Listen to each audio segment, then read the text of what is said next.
వింత వింత కాంతులు పంచిపెట్టింది, ఆకాశంలో కొత్త చుక్క పుట్టింది. వింత వింత కాంతులు పంచిపెట్టింది, ప్రజలందరికీ మంచి వార్త తెచ్చింది. ప్రజలందరికీ మంచి వార్త తెచ్చింది.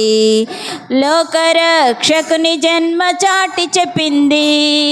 లోకరక్షకుని జన్మ చాటి చెప్పింది.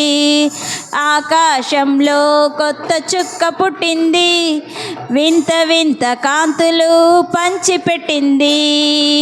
ఆకాశంలో కొత్త చుక్క పుట్టింది, వింత వింత కాంతులు పంచిపెట్టింది. జ్ఞానులకు సరి అయిన దారి చూపింది. జ్ఞానులకు సరి అయిన దారి చూపింది. బాలుడైన యేసురాజు చెంత చేర్చింది. బాలుడైన యేసురాజు చెంత చేర్చింది. ఆకాశంలో కొత్త చుక్క పుట్టింది, వింత వింత కాంతులు పంచిపెట్టింది. ఆకాశంలో కొత్త చుక్క పుట్టింది, వింత వింత కాంతులు పంచిపెట్టింది.